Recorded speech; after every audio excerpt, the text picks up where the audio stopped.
We stand on the threshold of a great new age of exploration.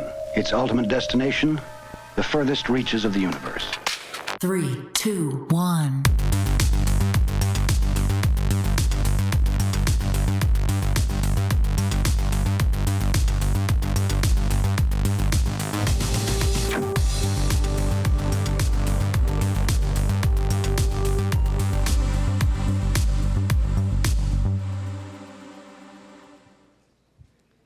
Good evening, everybody. How are we doing?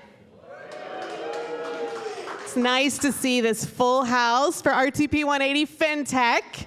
Welcome to the frontier. My name is Andrea Cash. I will be your host tonight.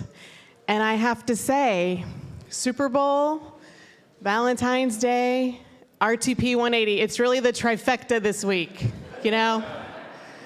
And we save the best for last, I think, for sure. On behalf of the whole team here, I want to thank RTI International for being our presenting sponsor. Give it up. Yay. We also want to thank Brightleaf on Main, a Zarimba management company. They are a contributing sponsor, so thanks to them. Now, I saw a lot of you showed up early, and that was good because you might have seen that in keeping with the theme tonight, RevTech Labs, Southeast Women in FinTech, they were tabling earlier. And they were doing that to highlight the gender disparity in this industry. We are not going to have any women on the stage tonight except for yours truly, and I am not a FinTech expert. Finding women in the industry is actually quite challenging, and that is what RevTech Lab is trying to remedy. Also, in the lobby earlier, you might have seen Shoebox, Durham-based Shoebox. They were showing off their tech-enabled financial planning software. They made CNBC's 2023 list of the world's top 200 FinTech companies for digital financial planning. And who enjoyed the money machine? Yeah? Grab some money, get some Frontier swag. Very cool. So a little bit about our format, since this is our first event of 2024. We have 4 speakers. They're each going to present for 7 minutes. We really try to stick to the time limit so that we have time for audience questions. The audience question part works by you raise your hand and I run around with the microphone so you can ask your questions. So be thinking of those as you hear these presentations. Feel free to engage with us on social media. We love that. The hashtag is RTP180, and of course, tag us at FrontierRTP. Now, I want to say a little bit about our venue, this awesome place, the Frontier. It has been home for creative freelancers and startups and STEM professionals and emerging companies since 2015. In addition to everyday co-working activities, there's awesome events like this, there's out-of-office happy hour, there's yoga every week, and really special pop-up events. So you're going to want to check out the full calendar. Go to rtp.org to do that.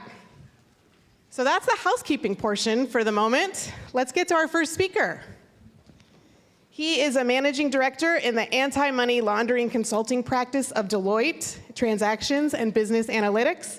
He draws on 25 years of analytics experience to advise clients. He has extensive experience. Let's welcome Nikhil Agarwal.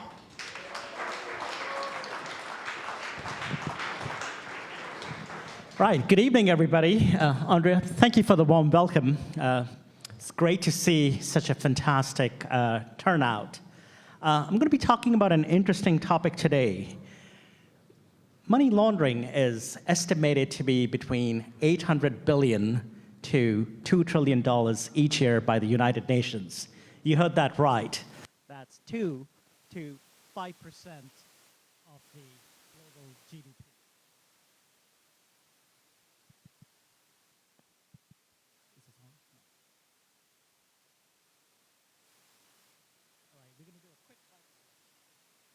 How's that? Perfect. So I guess 2 to 5% of the global GDP, even the mic got scared.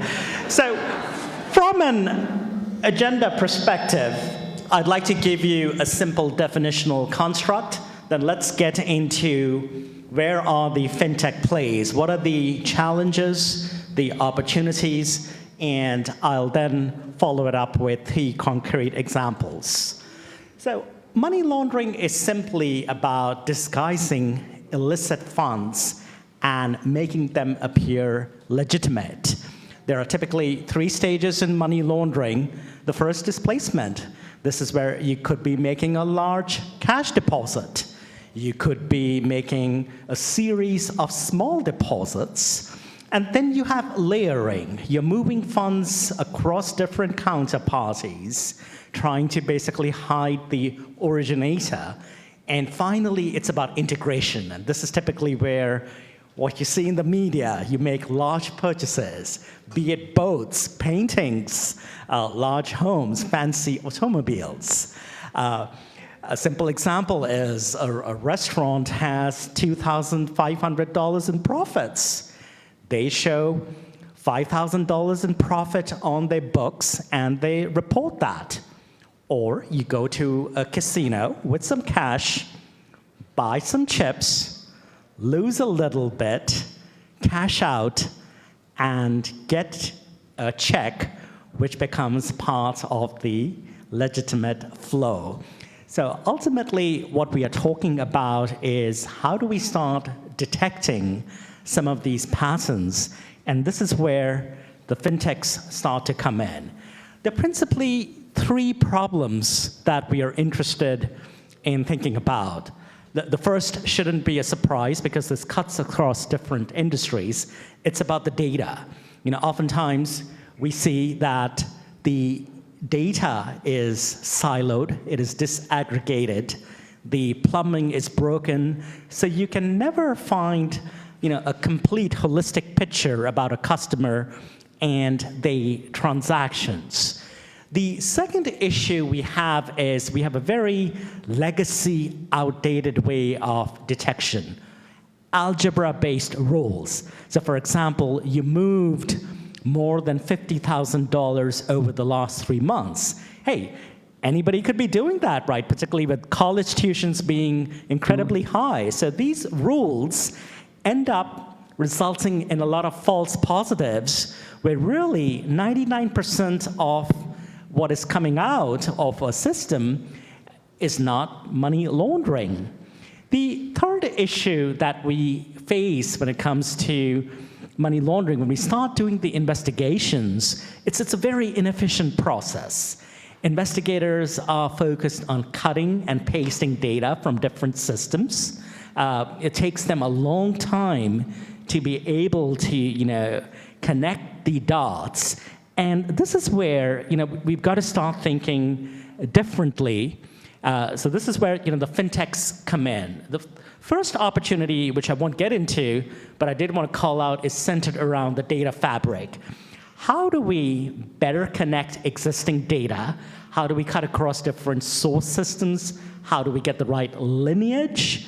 And how do we start thinking about new, novel sources of data that will help us, better paint a picture about customers, about, their activity? So this, certainly is a huge topic where a lot of the fintechs are focusing on. The second is around machine learning. So no surprise, right? AI, Gen AI has been in the news a fair bit. And this is where we are interested in different patterns, anomalies, outliers, what's different. We know instances of past, cases of money laundering. This is where we can use supervised machine learning to help us, better make sense of where the risks are. And third, in terms of platforms, how do we best, synthesize the data, the insights from money laundering? How do we make it easier for investigators to truly get some of the mechanical stuff out of the way so they can focus on adding human intelligence? So let's get into 3 examples. I like this colorful chart. And the key message over here is that machine learning is making a huge difference in terms of detection. Now, there are different types of machine learning. There's unsupervised, where you are really looking to find previously unknown patterns. You're looking for anomalies, outliers, and you're getting some interesting signals. Then you have supervised machine learning, where, as I said, you know historical bads, and you're able to replicate those bad behaviors and see what might be going on in terms of your current portfolio. The difference here is that we're really interested in an ensemble model which takes some of these different approaches and you start, aggregating them so that the signals that you get, truly give you a good clue as to where there might be potential money laundering taking place. The next example is around graph techniques, network-based techniques. Now, this is pretty cool because you want to think about where are the interactions taking place. You might be able to detect a cell of bad actors, and rather than looking at simple spreadsheets, now you're basically looking at, okay, who's the originator, who are the parties in the middle, and who is the ultimate beneficiary. And you have different techniques that are available. For example, cycle detection. There might be party 1, they might be moving funds to party 3, 4, 5, 6, 7, 8, and then eventually the funds end up back with party 1. So this is where network-based techniques, graph techniques, are able to add incremental insights so that we focus on a broader threat vector of potential parties that are colluding on money laundering efforts. The third technique that I want to talk about really centers around KYC, know your customer, and AML investigations. And the premise over here is that investigators are spending a lot of time scraping through data. They do a lot of cut and paste across different systems, and that leaves them hardly any time to do a human-based investigation where they can really augment what's going on. So over here, the investigator is simply going to be leveraging platforms that make it incredibly easy for them to complete the investigation in a rapid fashion. So finally, in closing, 3 big takeaways. Number 1, machine learning, cognitive techniques is making a huge difference. Number 2, platforms and technology are enabling investigators to rapidly do the investigations and add the intelligence. And third, the biggest promise is around public-private partnership, where agencies in law enforcement can collaborate with the private sector in terms of truly trying to proactively identify, manage, and mitigate money laundering. So that's my bit. The usual disclaimers that Deloitte had me put out here, and I'm happy to take a few questions.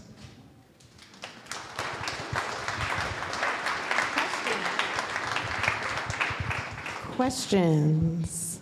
I'm going to go right here. It's just so convenient. So why is Deloitte doing this? Are you under contract to the Department of Treasury or private companies or?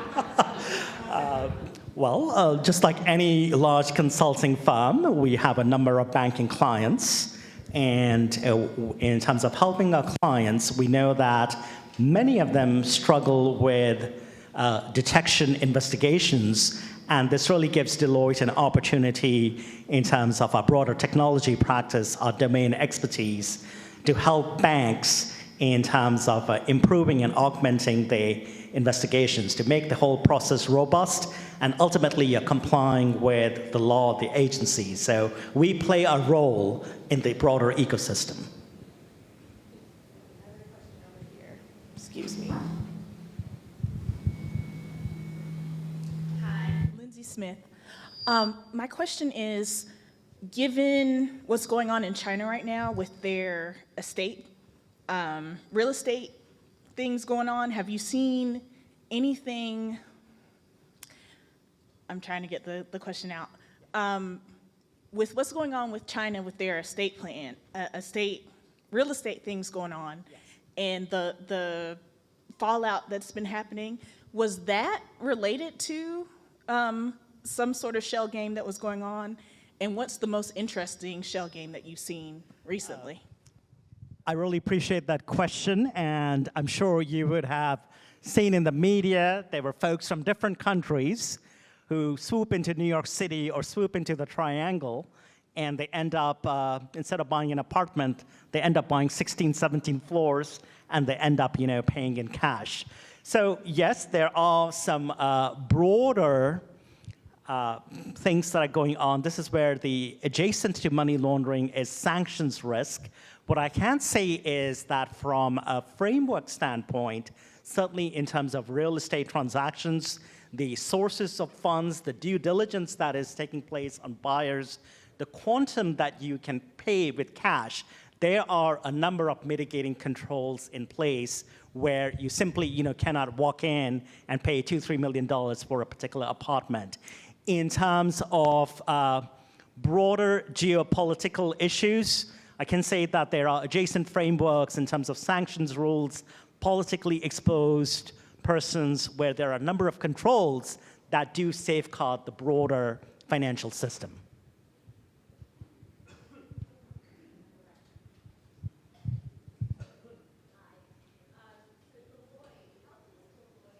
Help the banks or various different financial services sector with AML, BSA, Yes. the various different KYC, know your customer systems out there, because they're also silo. That's right. Do you have a tool, or how do you collaborate all these different type of systems in Deloitte? Again, a fantastic question. We do have a number of opportunities. We have what we call DIRA, which is a dynamic risk assessment engine, which really looks at all of your drivers of risk, looking at the controls that are in place, and it helps you dimension what is the residual risk and whether that is within an institution's established risk appetite. Second, we have something called the Enterprise Case Manager, which is really an accelerator, which takes in data from different sources, converts it into insights, and it helps in terms of intelligent investigations, telling investigators where they need to zero in. But keep in mind that technology is just one part of the equation. In terms of my work, I do have colleagues who focus on policy, who focus on procedures, a broader risk assessment. So there certainly is an equally important qualitative layer, and both have to come together in terms of building out a robust BSA AML program. I know there are a couple questions over here. I think we're running short on time, but thank you so much. Wonderful information. Thank you very much.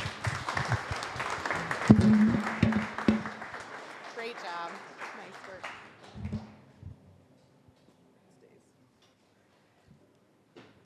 Okay, on to our next speaker. He is an associate professor at UNC and the research director of the UNC Tax Center.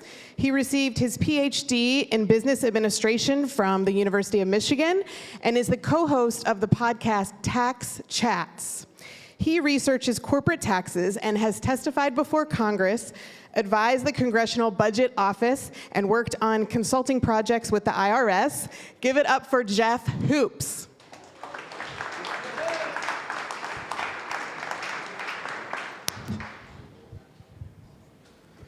Hello, I am so excited to be here. I appreciate this opportunity to chat about who buys cryptocurrency and who should buy cryptocurrency. So from the introduction, you heard that I generally do corporate tax-related research, so you might wonder, what on earth do I have to do with cryptocurrency? Well, I actually have a research paper that looks into this first question. Basically, who is it in the United States that invests in cryptocurrency? So we do in this paper, in this research project, we use anonymous IRS data to actually examine this question. So there's a bunch of people who have done this before. You can ask people, you can do a survey and say do you invest in cryptocurrency? And you can look at different people who invest, and people have done that. The problem is it's really hard to get to very many people in a survey. And so it's hard to know for the whole population of the United States what's happening. Furthermore, with a survey, you only just get a snapshot in time. And so what we did is use tax returns from 2013 to 2020 to look at who is investing in cryptocurrency. And what we find is in the very beginning of the sample, it's basically people who live in New York and California. It's very young people. It's people who are much lower income than the average stock market investor. And it's people who work in tech and finance. And across the time period, you get kind of these dramatic changes in that the age creeps up. You get like older and older people that are comfortable buying crypto. You get relatively higher income people that are comfortable buying crypto. You get people in the middle of the country that are comfortable buying crypto, such that by the end of the sample, the average crypto investor looks a lot more like the average stock market investor. And so that is who does invest in cryptocurrency. Now that's a positive question. That's just saying, what does the world exist? What is the world like? Describing the world. What I'd like to talk about now is who should buy cryptocurrency, which is a little bit trickier question. Okay? The question is, should you think about an investment in cryptocurrency like an investment in the stock market? So when we invest in the stock market, to invest is to purchase an asset with the expectation of future return. It's going to compensate you for bearing risk. It's going to compensate you for the value of your investment being eroded away by inflation. That's what we think about when we think about investing. There's some kind of underlying asset. So for example, if you buy a share of Walmart stock, you actually own a little tiny piece of all the Walmart buildings. You own a little tiny piece of all the inventory. When Walmart pays a dividend, you get that. There's a contract. You own a piece of the company. You are a corporate shareholder, and that's what it means to invest in a share of Walmart. When you invest in cryptocurrency, there's really no asset. There's no value added. You're not funding a machine that's going to build something that people are going to want to consume. You're not paying a scientist to develop some amazing idea that's going to increase future consumption for human beings. There's no fundamental value, there's not some future cash stream out there that people can know that they're going to receive and fund their retirement with, as there is in some other investments. There's no contract, right? So in most investments, you have two parties that are going to have some contractual relationships with each other, and based on that contract, you have an agreement upon the investment. You don't really have a contract either. There's really not a whole lot there. So for example, if you invest in Bitcoin, you basically have the right to put your wallet ID somewhere on the blockchain in the hopes that in the future, somebody's going to want to buy that from you. For what reason, you don't really care or know, but you just hope they're going to buy it from you, and you hope they're going to give you valuable consideration for that asset, that crypto asset that you have. And so you might be thinking, well, you really sound kind of like a Debbie Downer. You're apparently not like a crypto bro up here. And so the question is, what is crypto if it's not an investment? Well, what I just explained, owning something just with the hopes of being able to trade it with something else, well, maybe crypto's a little bit more like money, okay? Sounds a lot like money, actually. We just mutually agree something's worth something. It's not actually worth anything, but because we all agree upon it, we all pretend together that it is worth something, and it magically becomes something. The problem with that is crypto's not like money. So economics teaches us money has basically 4 different attributes. Money is a unit of account, a store of value, a medium of exchange, and a standard of deferred payment. And crypto kind of fails on a lot of those different things. So for example, cryptocurrency as a store of value is not a very good store of value to have something that you buy for 0, like say in 2011 or 12, basically 0, goes up to 70,000, comes down to 7,000, back up to 40,000. That's not storing value very well. A medium of exchange, there's not a lot of places you can walk into and buy things with Bitcoin. Might be able to buy a couple of things with Bitcoin, but not very many. Not very many assets are exchanged for Bitcoin or any other cryptocurrency. And when you do, you have to pay taxes. Imagine if you literally went to Walmart and bought your package of Cheetos. When you handed the $4, they said, oh, you're also going to have to report this to the IRS at the same time. That just makes cryptocurrency, under the regulatory framework that we have right now, just not a very valuable piece of consideration. So you can't really think about it like money. Okay? So crypto is very different from the dollar. Very different from money because you don't have a government backing it. You can't pay your taxes with it. So you shouldn't really think about it as money. Okay, so it's not an investment like investing in the stock market. It's not money. But again, you're thinking, why are you so negative? Can't you just see anything positive? I have all these friends, they're rich because they bought crypto. And indeed, in our research paper, we actually show there are a considerable number of people that have made millions of dollars investing in crypto, not only invested in crypto and made the millions of dollars, but reported it to the IRS and paid taxes on it. We show that in the paper. But that doesn't mean that it's necessarily a good investment, right? You might have friends that have won a lot of money in the lottery, or in the blackjack table, or betting on horses. So to me, the normative question, who should be investing in crypto, it's somebody who likes to gamble. You want to put your money into some asset that has no fundamental value, that's going to go up and down depending on winds of somebody who you don't know who is, and you hope to make money doing that. So it does have an advantage over gambling in that you can like talk with your friends and you can feel real cool while you do it. You gain the tech prestige of holding this asset. But in general, who should buy crypto? People who want to take risks with their money, like gamblers, and who want to have a lot of fun in doing so. So that's my take, my Debbie Downer take on cryptocurrency investing. Thank you very much. Thank you. There are questions over here. I don't want to neglect this side of the room. Questions for Jeff?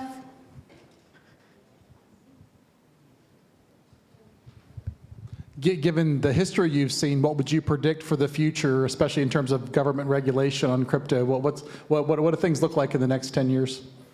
Well, so what's fascinating about the government regulation is we talk about the government regulation as if it's one like government. There's one standard policy. Like the IRS thinks about crypto very differently than does the Commodities and Futures Exchange, then does the Treasury Department, then does the Securities and Exchange Commission.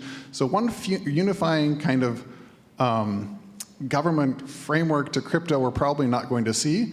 And what I personally see for crypto in the future, I guess, I'm not sure. I'm not real positive on it. It doesn't have any fundamental value, but in the end, as long as you have kind of new optimistic people willing to buy in it, it may stay alive forever. We'll go right here. Hello, I was wondering, what are the IRS reporting requirements for crypto, and does that differ from other assets like stocks and bonds? Wow, I did not think I'd get a question that said, what are the IRS reporting requirements? That is amazing because as a tax professor, that's like what I do for a living. They only gave us 7 minutes. We could go for like 70 minutes on this. But the biggest thing right now is they're kind of in flux. Right? So despite Bitcoin having been around for well over a decade, we still don't have concrete reporting requirements. You have requirements that might be levied, may or may not be levied at the exchange level, at the actual taxpayer level. And so right now they're kind of in flux, and we're waiting to see where they actually do settle. Now it is the case if you have some interactions with Bitcoin or with other cryptocurrencies, you have to check on the front page of your 1040 that you've done so. That's the only asset on earth that you could hold domestically that you'd have to promise to the IRS that you reported to them that you told. So it's a special asset that's got some checkbox, but we're kind of in flux. We have a question back here. Hello, Jeff. Maybe a more speculative question for you, but what do you think's behind the latest surge in Bitcoin, back up over 50,000? Is there anything sound behind that? Is there anything sound behind that? Yeah, or is it just gambling? So there's nothing, I think the summary of my whole 7-minute kind of little chat was there's nothing sound, period. And so there wasn't anything sound in the beginning, there's nothing sound now. So what drives up the price is that demand outstrips supply, right? There is a limited supply of this resource. They've designed this so this is the case. So people get excited about it, want to buy it, and that brings up the price. That also brought up the price momentarily. Beanie Babies and tulip bulbs and all sorts of other things. But that's why the price goes up. People want to buy it. Now, why they want to buy it? Because they didn't hear my talk. But we're gonna fix that one little chat at a time. Okay, I know cryptocurrency is kind of like the new fad now. Do you see this as like a fad this will go away eventually, or it will phase out or die down because it really doesn't serve any purpose but a gamble? I don't necessarily see it as a fad. Again, I think where we're at right now could go on in perpetuity as long as you have new people coming in and putting money into this asset. I mean, I do think, to be clear, I think that the blockchain technology is amazing, has a lot of use cases, and could be very valuable. I do think we could change our regulatory framework and have digital coins that could be used by governments. There could be uses there. So what I'm talking about right now, is just the current set of cryptocurrencies that we have. Not a lot of use cases for them yet, especially as adopted by the mass public, but I don't think it's a fad, especially putting things on the blockchain, including financial transactions, including ways of exchanging money aren't going away anytime soon. Last question for Jeff. Hi. Could you share some light on the differences between the digital currency and cryptocurrency, and which one is better? Let's say like China has digital currency, right?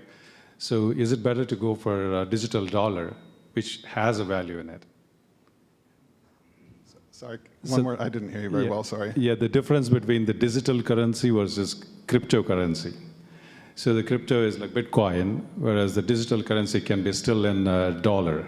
So let's say if I want to pay you something, like I can just directly pay from my wallet to your wallet in dollars. So which has already a value. The digital currency is a speculative value. So which one is better, or do you think, how do we see this in future as digital currency or cryptocurrency? Yeah, so to be clear, I think that there are ways that you could use the blockchain to transfer money from one person to another, and that those could be very valuable in the future. I just don't think they exist right now as should be adopted by the mass public, especially for investing purposes. And thank you very much.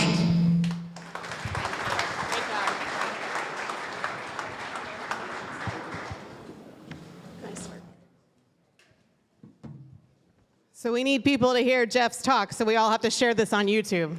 Spread the word. Okay, now for our next speaker. He is the CEO and founder of MossRefund.com, the first AI/ML smartphone e-filing tax return app dedicated to the underserved Hispanic community.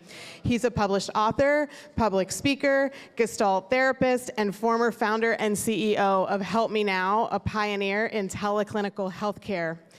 As founder and CEO of Anamika Recovery Center, a California state-licensed inpatient program, he brought awareness about addiction and treatment solutions to the Indian American community and garnered a nomination as Sony Entertainment South Asian Person of the Year. He's also the ambassador for the Raleigh-Durham chapter of Bunker Labs, a not-for-profit where veteran experienced entrepreneurs help veteran entrepreneurs. Please welcome Simon Carmarker.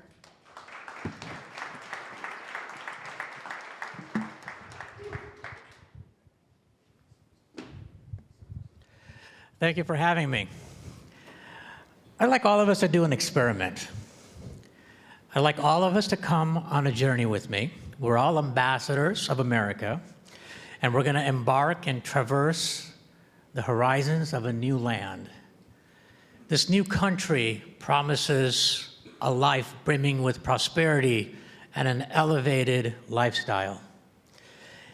It has traditions rich in tapestry of postmodern TikTok wisdom, vibrant cultures, and different languages.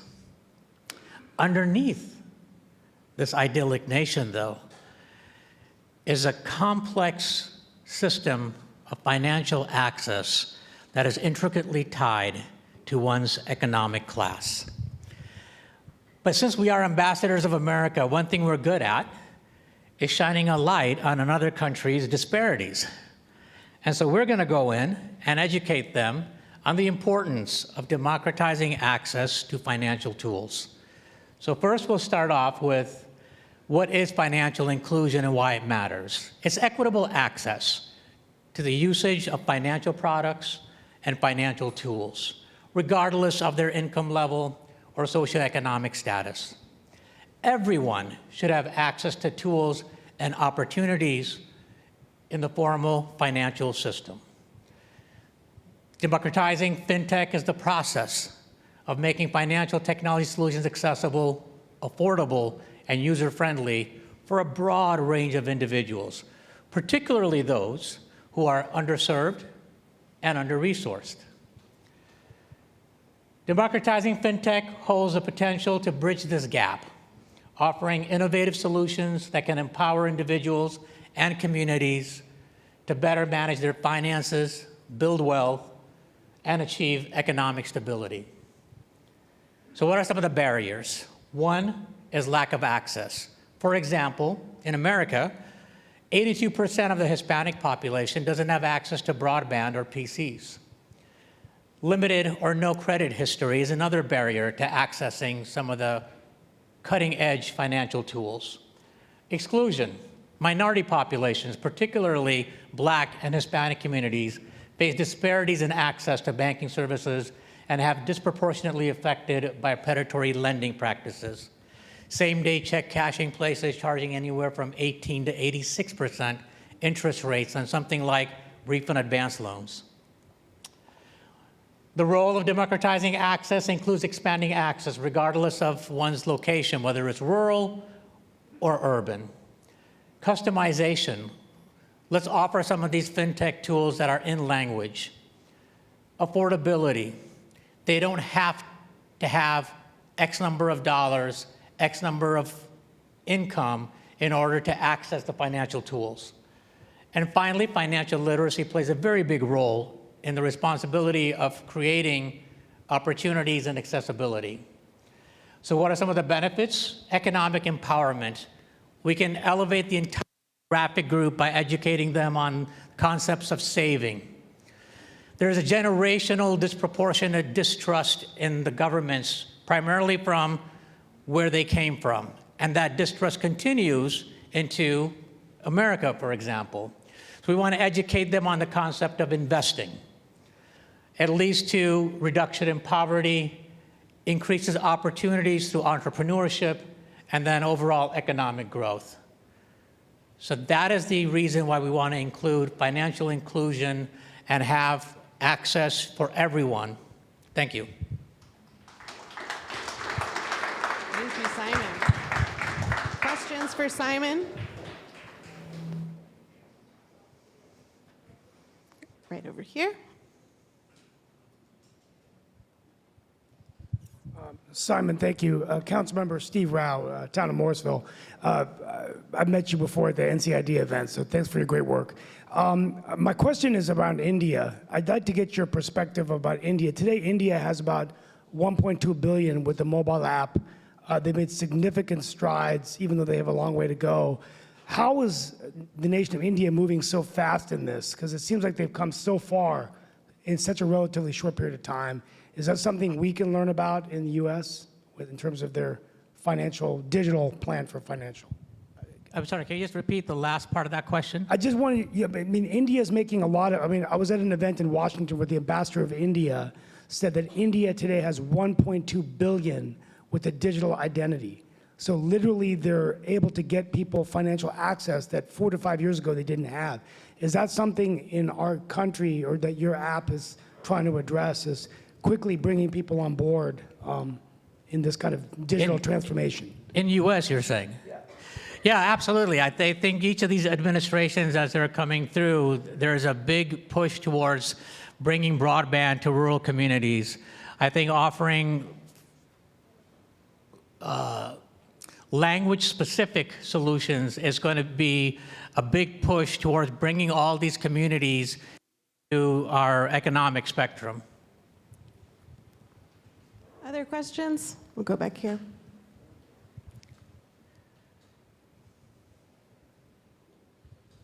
Hi. Do you have any advice on educating teenagers on financial literacy? Do I have any advice on what? I'm sorry? Educating teenagers on financial literacy? Yeah, absolutely. So there's actually a whole plethora of new apps that are coming in that are educating teenagers on the importance of saving, importance of building credit, importance of investing. And I think once we start at that very young age, like when I was in high school, there was absolutely zero information. Even when I went through basic training, we spent 4 hours on financial literacy and basic training. So many of our military people who are serving in the military are absolutely clueless on some of the basic principles and discipline behind saving and investing. Other questions? I think I have one over here. Thank you. Yes, I don't want to neglect this side of the room.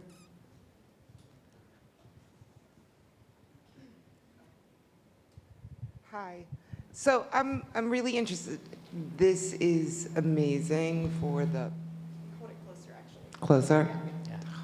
this is amazing for the tax filings, but most people who are struggling with filing their taxes are also underbanked or even unbanked, and that's not just an issue in the US.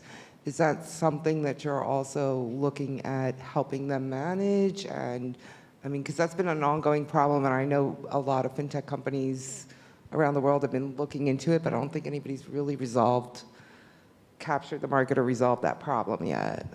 Yeah, absolutely. So the first step in especially working with the Hispanic demographic group in America is building trust.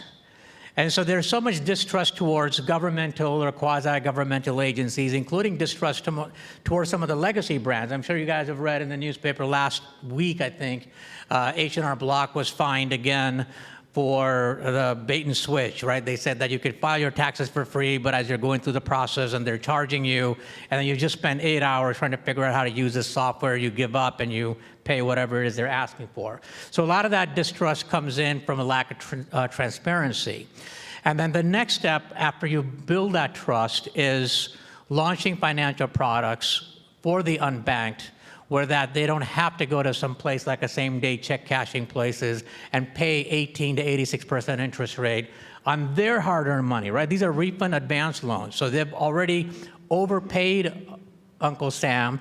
Why have they overpaid? It's a result of, again, financial literacy. They don't know that they can make adjustments to the W-4 and they can actually put that money in their pocket every pay period. So yeah, these are stepping stones to get there. One more question for Simon. Hi. So talking about financial trust, what is your perception on applications like Acorn, where they automatically throw money into an investment account or a savings account?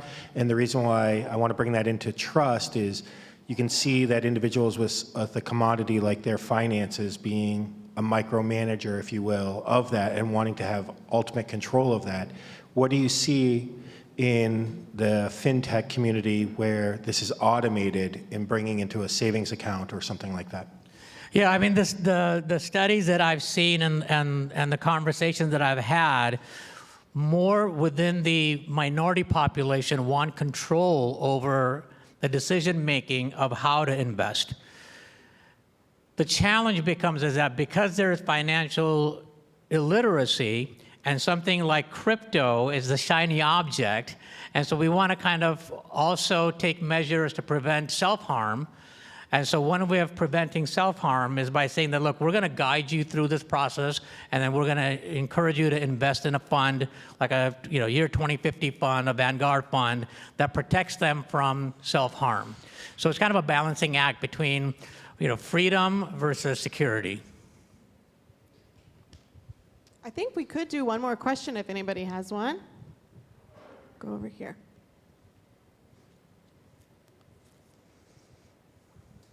Have you also observed differences in ages? Is that also a concern, not only like nationalities or their immigration status or where they came from, but also age disparity in that? Absolutely. So, first-generation immigrants are typically, regardless of where they come from, typically have more conservative values and they're chasing that American dream. They have more financial discipline, but there's also more distrust because the cultures are different, the language is different. And then, like myself, so first-generation American, where I'm now more, including my socks, red, white, and blue American. I've served in the U.S. Army. I'm more trusting overall of the financial systems, the financial institutions. And so the approach on how to educate somebody who is a Gen Z or a millennial versus somebody who's a traditionalist from the old country are completely different. Thank you. Thank you. Simon Carmarker.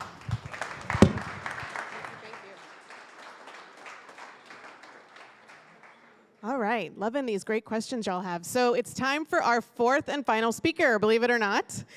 He is a lifelong explorer of technology solutions to solve capital market questions and uncover opportunities. He's worked in trading, he's been a chief risk officer, and he's been the head of advanced research. All of these highly correlate with the development of modern finance. He is now the principal of Frontier Foundry and the executive director of the FinTech Engineering Master's Program at Duke. Let's welcome Jimmy Lenz.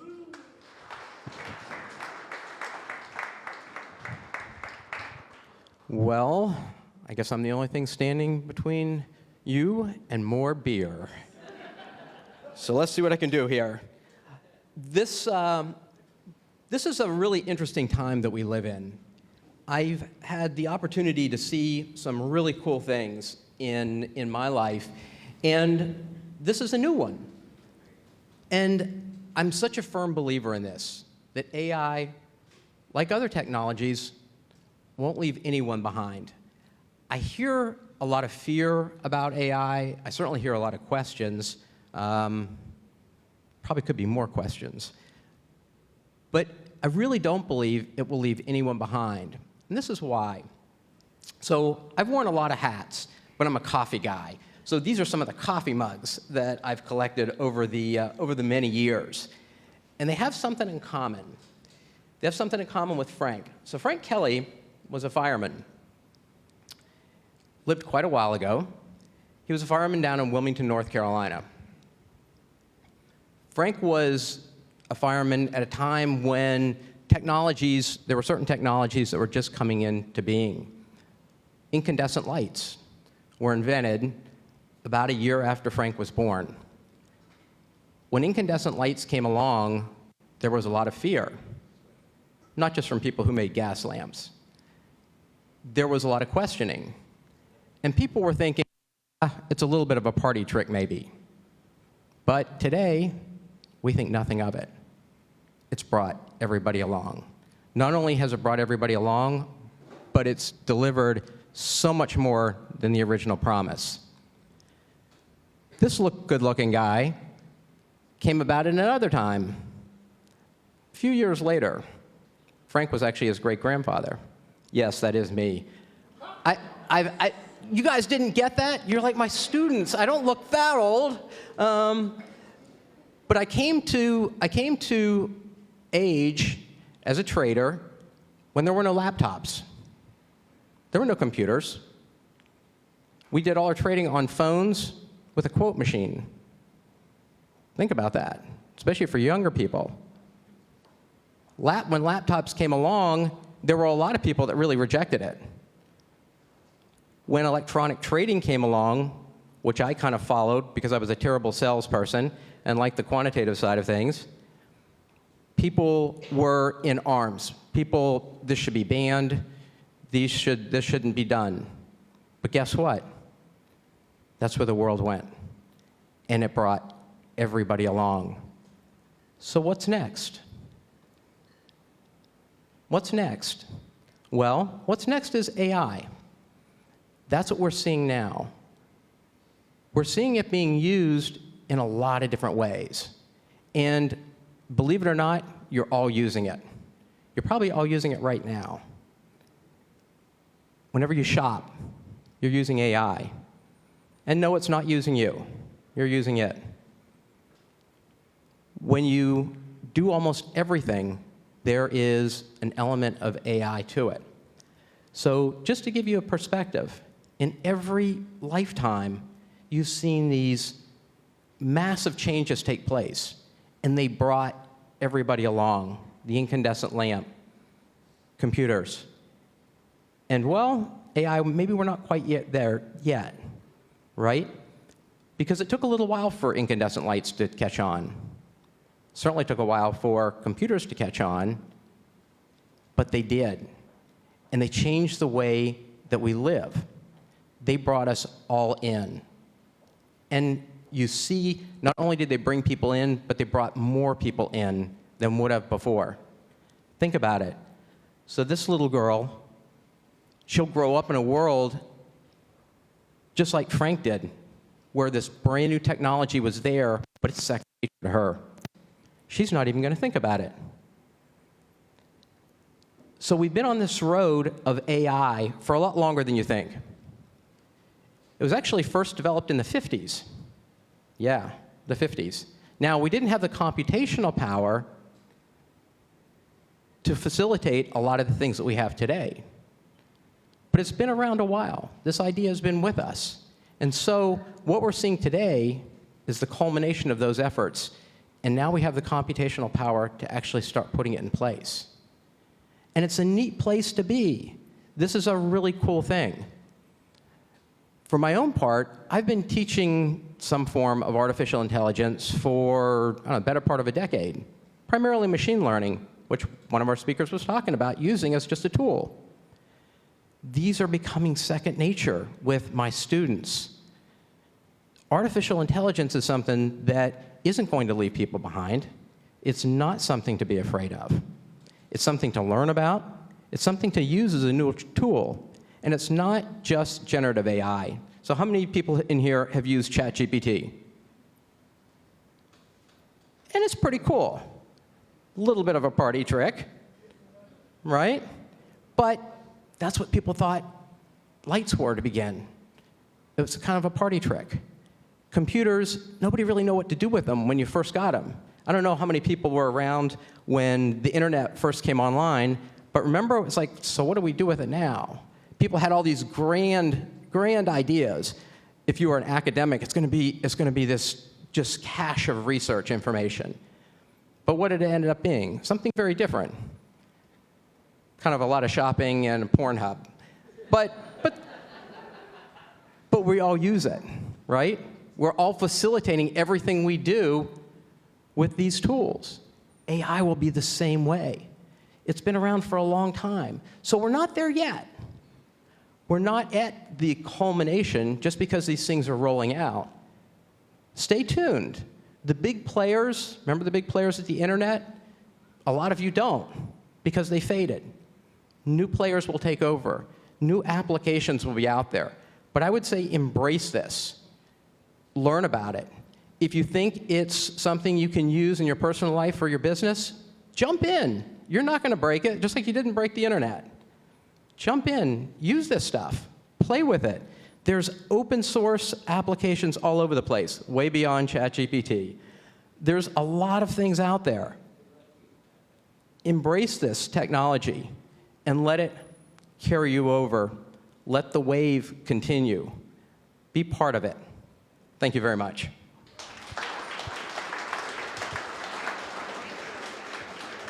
Questions for Jimmy? Go back here.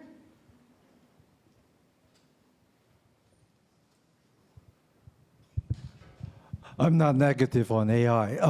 I thought the fear was that AI could be more intelligent than us, and then they would start controlling us. What would you say about that? I would say that all AI has to be trained. Are there applications, are there things that AI does that are more robust than what a person can do? Sure, but Excel is like that too, right? There are a lot of things. Can it become sentient? Probably not, right? It has to be trained. That's one of the things that I think people miss out on when they're talking about AI, when you hear people refer to things. It's always going to have to be trained. It has to have something to learn from. And so that idea of it being smarter, being faster, yes. Being able to do more calculations, absolutely. But we've been doing that. We've been improving on those kinds of things since the slide rule. I don't know how many people have ever used a slide rule, but it was a heck of a lot easier than trying to do it on a piece of paper. We had calculators. Yes, they are going to get faster. Yes, they are going to be able to do more. Are they going to be smarter than the people that invented them? I don't think so.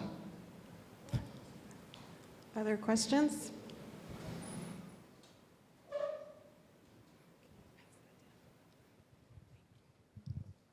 So how do you envision the role of people interpreting AI? Like, will there be a role for people that are very analytical to take the big data and reduce it to come to decisions? That is such a good question. I love the fact that, and I didn't plant that.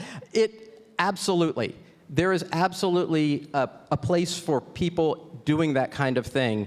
One of the problems say 4 or 5 years ago, a lot of the big platforms started rolling out machine learning algorithms, right? And all of you guys I know have faced the same thing. And it became very, very available, except that only a small fraction of the people who had the results knew what they meant. So the ability to interpret those results, to understand things like statistical distributions, is going to require people to do that. Can you train the machines to do it? Yeah. I mean, eventually that may happen, but yes, absolutely. Being able to take that data and get it into a form that's not only usable, but that allows possibly the results of that to be used in other models, yeah, that's going to need interpretation, absolutely.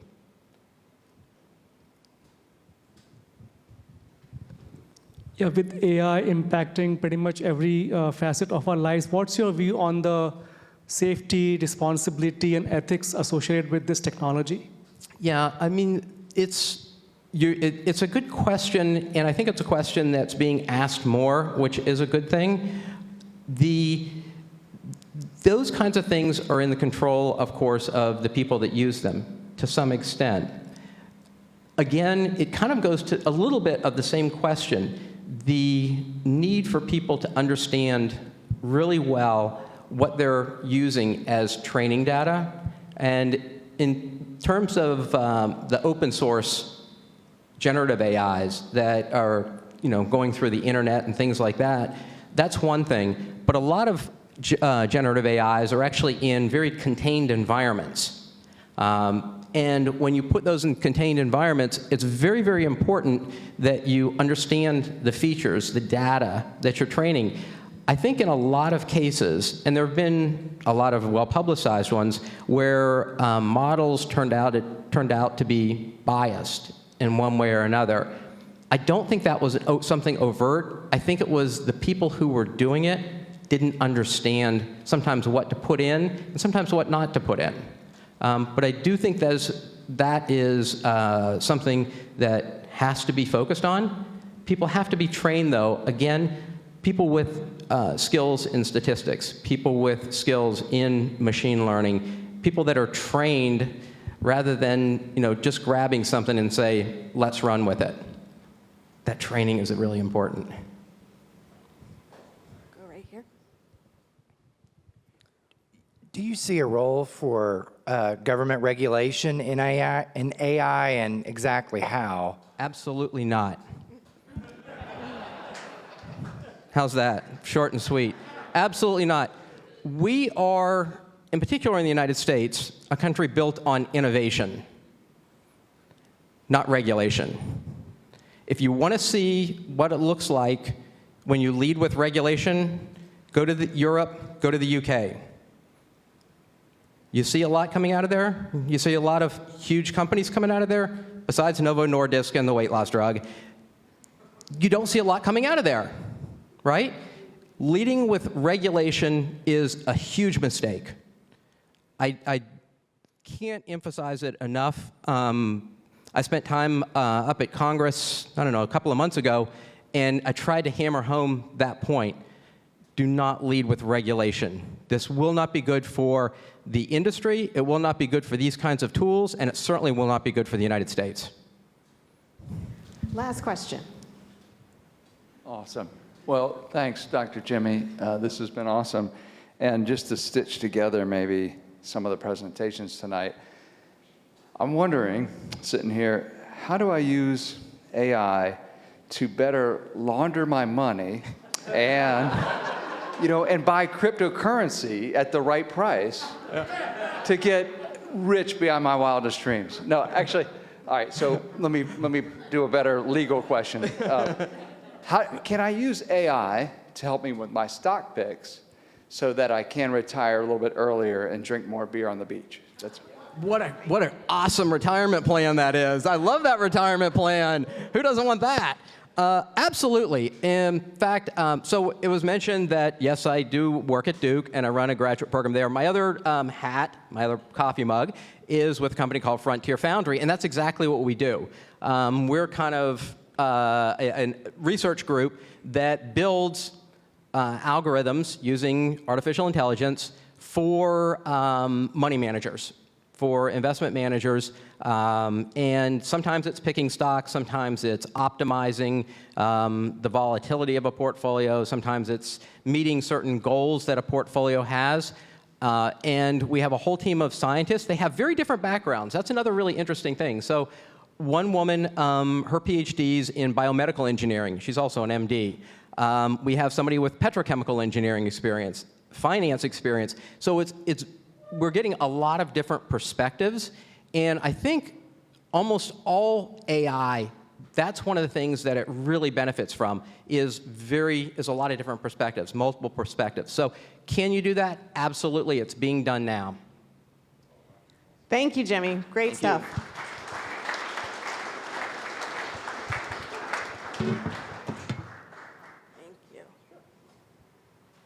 All right, well, how did you like RTP 180 FinTech? Thank you to our speakers. Very insightful. I want to thank all of you for your great questions as well. And I want to thank our sponsors once again, RTI International and Brightleaf on Main, a Zarimba management company. And I want to remind you that we are now a quarterly event. So we hope to see you in May 16th. The topic's going to be AI and automation. Tonight's speakers, ooh, you all like that topic. Tonight's speakers touched on how AI is used in FinTech. The May event is going to continue this conversation with an emphasis on the automation, machine learning aspect of the theme. So be sure to register in the coming weeks. Go to rtp.org, and the registration will be up soon on the calendar. Thank you for joining us this evening. I hope you'll hang out, grab a beer, visit with everyone, and we'll hope to see you in May. Good evening, everyone.